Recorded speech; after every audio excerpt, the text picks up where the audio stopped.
I'm absolutely delighted to be in the world of dragonflies now because people seem to love them, and they're very accessible. So thank you for having me here. And I think I am the happiest conservation officer you might find so far. Long may that continue.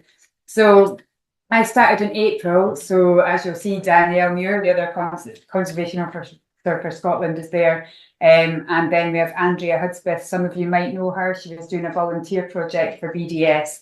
And I actually know both these ladies from previous lives from dealing with bats and newts. Sounds a bit witchy, but that's what we were doing in our voluntary stuff. And I know Danielle from being a ranger as well.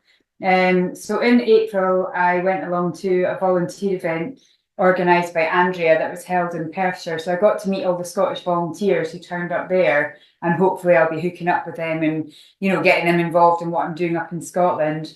And then I got introduced to the hotspots. Some of them I've been to. So there was Argotty, which is famous for its red kite reintroduction programme. So I went up there. That's sort of near Stirling. And that's a really good hotspot, really, really busy with dragonflies. And then Danielle took me off to visit with Nature Scot. And this was at Morton Lochs at Tentsmuir. And you'll see here there's David McCulloch, the guy holding the clipboard. Unfortunately, he just passed away recently, unexpected. So just a big thought about him and his family right now. So he covered Flanders Moss hotspot, and then he moved house. So he was going to cover Tentsmuir and Morton Lochs. So that was my first sort of meeting. And this was a board that they installed. I think it was with Nature Scot. I think Danielle designed it, so we're working with different organisations, pushing the dragonflies on their sites. In May, you may all know Pat Batty. If you don't, she is the Scotland recorder. Fabulous, fabulous woman, font of all knowledge. But yeah, she is committed. So you'll see in the top picture, it's like, right, Pat, where will we meet to go on our trip? And she said, okay, we're going to sleep over in a lay-by. I was like, okay. So this was how committed Pat is. So that's her little tent up there. So I opted to sleep in my van. So this has been an absolutely brilliant journey with Pat Batty, sleeping in laybys. But look at the view you wake up to, absolutely fabulous. So I think this was day one with Pat. I had an absolutely fabulous experience that I don't think a lot of people have had, because we're aiming to conserve the very rare species up in Scotland from drought happening. So like the general species of dragonflies I'm kind of familiar with, but I'm now very familiar with 4 very rare species up in Scotland. So here, we were meeting with RSPB up at Invergarry just to look at what we could do with them and the landowner. And you'll see here the photograph I took, that's of a freshly emerged white-faced darter. What a privilege to see that. I just heard about them on paper, but this landowner as well, he got to witness this happening, and he was then really invested and really enthused, so hopefully we'll get like a project going with them.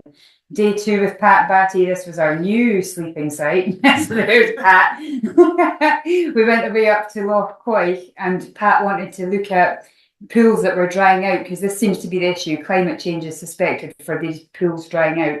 So we're meeting with landowners to try and, mitigate this problem. So there was my view in the morning. So this is the dam at Loch Coich. And then these hills away at the back, that's where we were heading off to look for these dried out pools.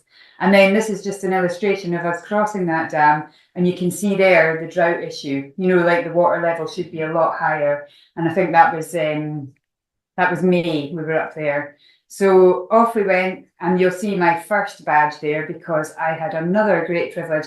I didn't think she could top the day before, where I got to see the emergence of the white-faced darter. And then we turned up at these pools, and I said, Pat, this hawker looks a little bit different, than the common hawker. She came over and she started dancing a jig going, wow, this is the azure hawker. So that little olive guy there underneath the first badge. And then there's a photograph next to it showing you, the difference in the jaw of each of them. You can see one is wider and shorter and one is longer and skinnier. So I think the azure, it's like 3 times as long as it is wide, the Bellia. So that gives it away. And then even better, I said to Pat, what's that over there? And I saw the shimmering of something. So we went up and had a look. And there we go, what's emerging? An azure hawker. So Pat was dancing around. I had no idea of the relevance and the significance of this moment. Pat has looked for about 40 years for this happening and never seen it. So she was a very, very happy lady there. And I am now very proud to have been involved in this moment. You know, at the time I didn't kind of get the significance. So then here we go. This was Betty's collection that had been handed over to Pat of all of the species in Scotland at that time. We've got a couple more moved in from down south now, like broad-bodied chaser. But then, so you'll see at the top of that collection, there's a little gap there. And what did me and Pat find as well? We found the exuvia of azure hawker. The first one we found, this is how kind Pat is, she said, no, you can keep it. You're the one who's going to be out, you know, doing education and things. And I said, Pat, no, you keep it. You know, you've earned it. So then we found a second one, so we didn't have to fight over it. But now she's completed Betty's collection and she's absolutely delighted. So I've now got a giant Ferrero Rocher box. I didn't eat all the sweets, and I got a friend to do that for me. And I am going to start one for the new Scotland collection, you know, with the new incoming ones from climate change. So there we go. And then me and Danielle went out to another hotspot. I think one of the first ones, or maybe the first one in Scotland. And this is where I got introduced to more, you know, dull sort of things like large red damselfly and then blue tails. But I was very happy because I found these ones myself. So we had a nice day out there, but that's a hot spot that's maybe not so good these days. You know, it's kind of unkempt and drying out. So I think Danielle's thinking of another option. And then I'm happy to announce we have just been given the funding for this project, Dragonflies on the Bog. So I've been working for 6 months on this and not been able to say anything much because we didn't know we had the funding. So I've been posting on the Facebook page saying, woo, meeting these landowners going here, but not saying why. So this is to actually look at the 3 rare species, the azure hawker, white-faced darter and northern emerald, and work with landowners to improve things for these because their pools are drying out. So there's pictures of each of those that we're protecting. So these are what I go to landowners with and say, guys, you've got these records on your land, you know, could you work with us to preserve them? So they love having rare things on their land. So the first one we went up to was Yahama Estate. So this used to be all the waterways leading into here were for aluminium smelting, you know, factory, and that's all died down now. It's just making electricity for the grid. But the owners are from India and they're keen to work with us. So we're working with them. I've been up with Pat. We've had a few meetings. We're definitely going to work with them to improve things for the dragonflies on their land. There's a picture of Pat doing her thing. So the good news about Yahama is they have stalkers, you know, like a lot of stalkers on the land that are really keen on dragonflies, and they're the ones out there next to the pools all the time. So we're going to be training them up. Danielle's going to come, Pat's going to come, and we're going to train up all the stalkers. So when they're out and about, they're actually going to, you know, be recording for us basically, because we don't actually have up-to-date stuff on their land. And as you can see, there's like big reservoirs and lots of big waterways up there. They're also doing peatland restoration, which is a big thing for us because, you know, they're already doing sort of cell bunding and creating tiny little pools to retain water. So we just need to give them a spec that's slightly more specific, you know, than what they've got, because each of the 3 species wants something different, you know. So Pat has kind of figured out over time what they would prefer. You know, I think white-faced darter likes deeper stuff. Northern emerald likes runnels filled with sphagnum moss that are skinny and deep. And then azure hawker likes kind of more shallow, wide pools. So we're just giving this spec and asking, can they just, while they're doing their peatland restoration, can the digger driver just do this? Or can they do it for us, please? Batting eyelashes quite a lot. And then the other project is 100 pounds for northern damselfly. So this is a gorgeous little creature. Same kind of colour as all the blues, but it's got like a little pea green colour going on in it as well. It's absolutely gorgeous, but very hard to find. It's very low flowing, flying to the ground. You almost need like a little cloche or something to drop in it because you can't really sweep net it. It's so close to the ground. But I have seen them myself, which has been great. So we're just creating new ponds, which is a bit different. So we're looking for like 2 meters by about 150 to 200 meters surface area. So a bit different to these little pools that we want to wet up and, you know, like wet up. This is like actual brand new ponds we're looking to dig. And as we're saying, it's 100 ponds, probably over a 3-year period that we're looking to dig. So kind of hard work, like going around persuading people. So there we go, there's a map. So it's 2 sites, Strathspey. So that's like Grantown-on-Spey to Kingussie above the Cairngorms National Park, because they're our partners. They're the ones helping fund this. And as our BMWs. And then D side, Northern Damselfly breeding sites. So that's all kind of through Braemar out to Dinnet. So we have a good load of partners in there, and we have Nature Scott at Muir of Dinnet, and we have Balmoral, which is the Royals in the middle. They're getting involved, and a couple of more other estates are getting involved there. And here's the little guy that all the fuss is about. So I've had to be looking with microscopes very hard and like hand lenses, figuring out who's who in the water and are they there.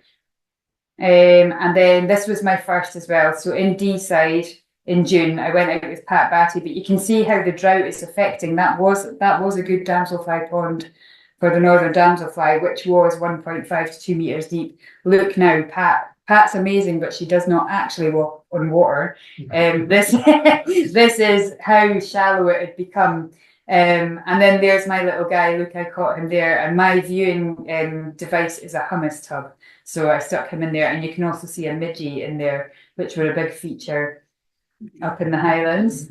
And then Mar Lodge Estate. So we were not actually there for the 100 Ponds project, but there'd been a bit of a misidentification, I think, of rare species up there from consultants. So Pat came up with Stephen Corcoran and did a training day. And the girl with the green colander there, she's from Carrowra Estate, who we're also working with. And we went up there, but you can see in the bottom picture some of the peatland restoration that's going on up in Mar Lodge. It's pretty extensive. So they have a whole load of like coir matting. They have a whole load of dams and things, quite extensive dams being put in just to wet up the ground again. So we're talking to landowners about doing the same thing, but on a more small scale, than this big giant stuff. And then this, I had to share this with you. I was driving away from that job that day, and apparently this is a phenomenon, this weather system. I just had to pull over and take a picture, but you can see the weather system. This is not photoshopped at all. It's like I was going away to drive through a rainbow tunnel, and you can see the weather, the clear sky pushing the cloudy sky. I can't remember what the name of the phenomenon was, but that was just amazing. So I'm getting to see loads of great things on the commute as well. And here's some of our partners. So yeah, as I said, Nature Scott, Muir of Dinnet, they're going to get involved with 100 ponds for the northern damselfly. Balmoral Castle and Estate, they're very involved. And this picture down the bottom is a pond that was dug for dragonflies by the Duke of Edinburgh.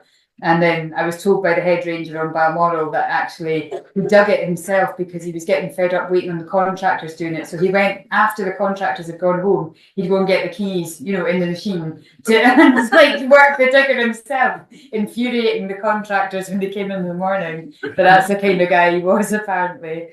And then July, so I had the joy of going to the bird fair at Rutland Water and then got to meet some of my colleagues finally. So I'd only met Daniel and Andrea. So all these people from Zoom meetings I got to go down and meet, which was wonderful. And it was very well attended.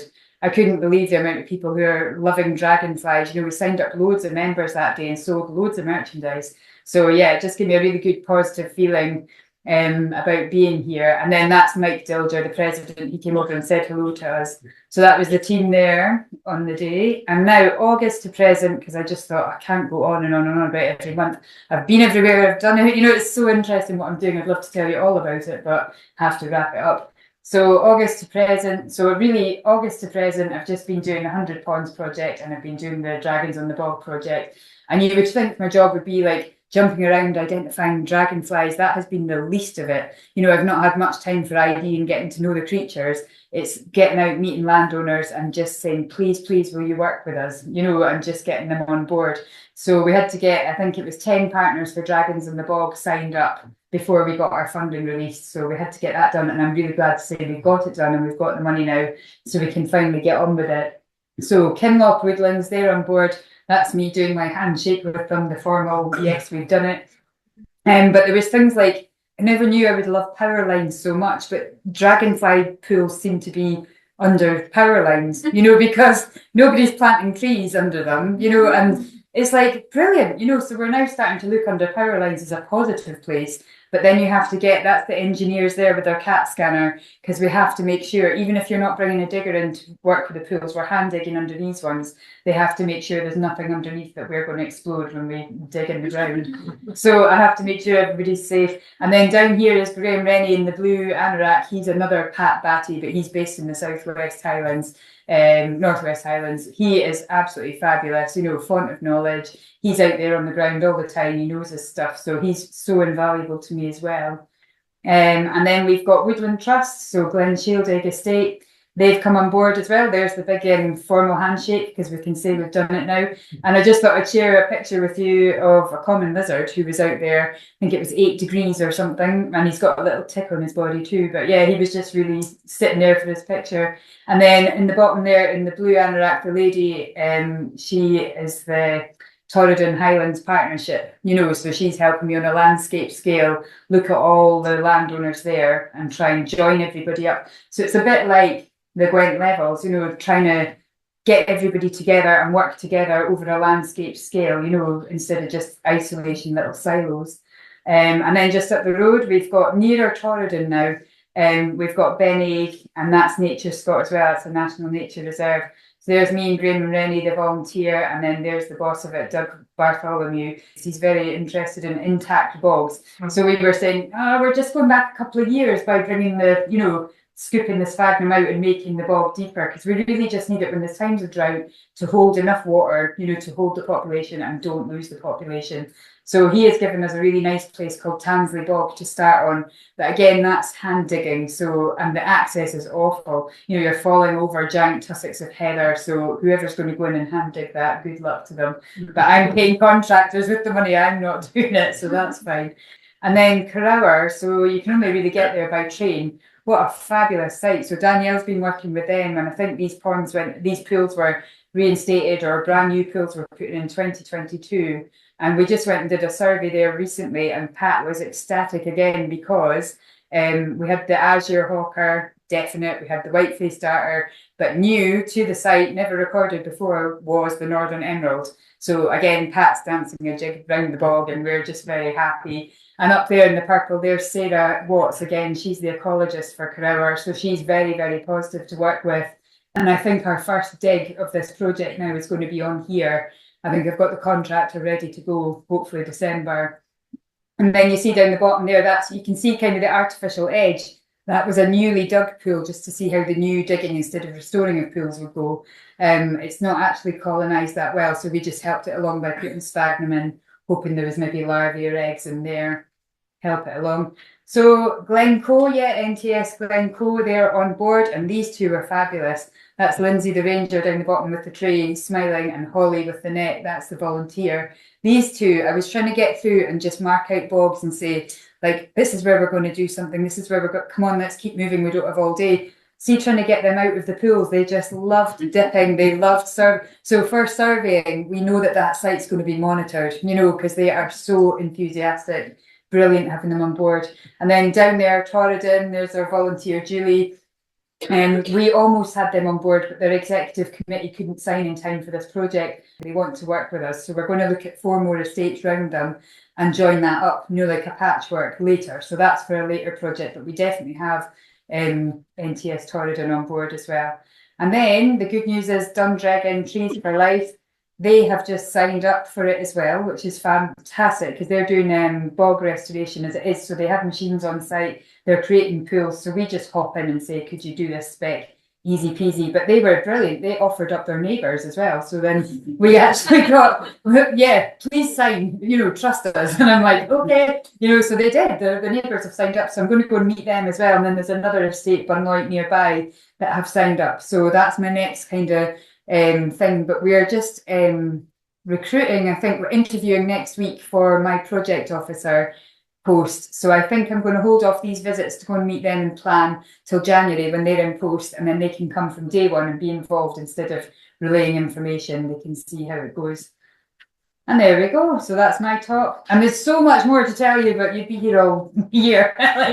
Really good job, really enjoying it. I've been away in Ireland for 2 years and I'm just back in Scotland, and I'm getting to see loads of Scotland, meet loads of people. And honestly, the news from up there, it's all positive. You know, the land work that's going on, you know, the peatland restoration, it's absolutely fantastic. So it's all positive from Scotland. There we go.